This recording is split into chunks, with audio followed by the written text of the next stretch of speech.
So we just heard Tiger Woods apologizing. With us right now is Ronn Torossian, President and CEO of 5W Public Relations. He's been watching with us as well. Ron, what are your thoughts?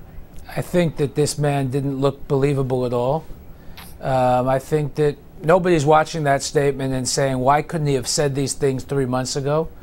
I think that the Tiger Woods brand, after seeing that press conference, whatever that was, will surely never return to the place that it was. This man just, in my book, wasn't at all believable. It was almost laughable. So you gave him pretty low marks then?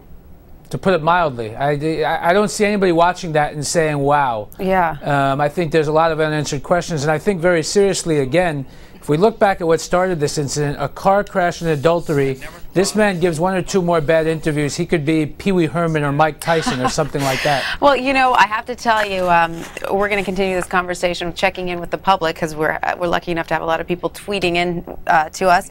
And I'm going to have to say that some people agree with you. The first tweet we got in from Twitter says, all the rehearsals are not working, Tiger. They are just not working. So we have another one, though, however, that does say, Tiger Woods, dignified, accepting blame, hope he lives what he is saying. So there were some that found it believable. I mean, of course, there are always going to be fans out there who want to believe that he is truly apologetic. It did seem rehearsed, though. I will agree with you. There were a couple of things in the speech that seemed rehearsed. He would always look up every time he said he was sorry.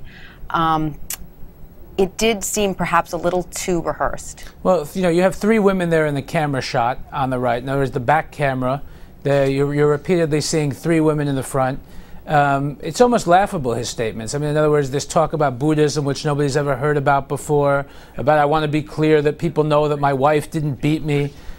These things were really, to me, almost laughable. And more than the public speaking about it, if we're talking about his endorsement value, big companies do not like to take chances. And there's a lot of unanswered questions for this man. Did you find it surprising that he went on so long? We weren't expecting the statement to be so long. I mean, it was almost 15 minutes. He didn't say anything. I think that he did speak for longer than I expected, and, you know, he didn't show emotion like I had been saying. But I don't think he said much of anything.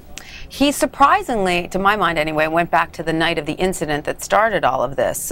He wanted to rehash that, insisting that his wife didn't hurt him, praising Elin. Do you think that was effective?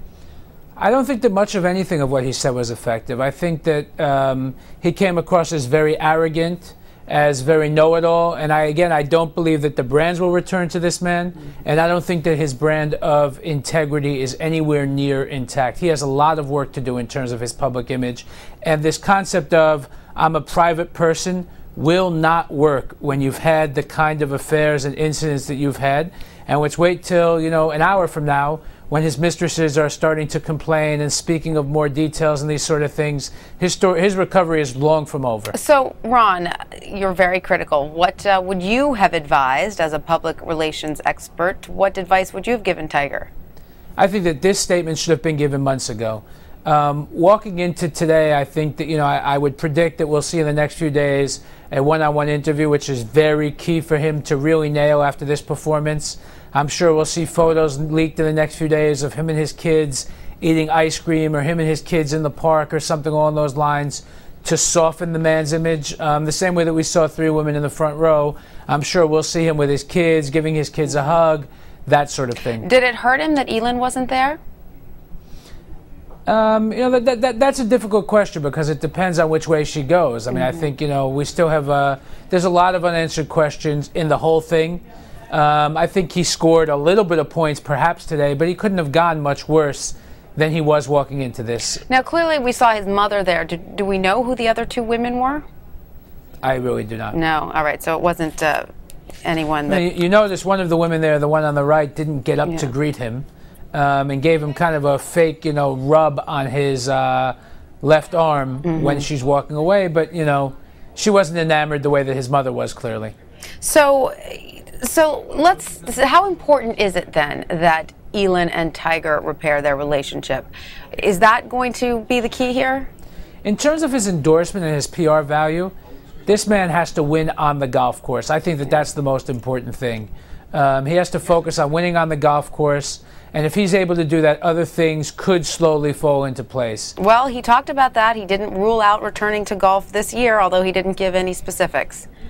Again, he still has a lot of questions to be answered, and I think that we'll continue to see that in the days to come. All right. Ron, thank you so much for weighing in with us. Thank you very much. Thank you.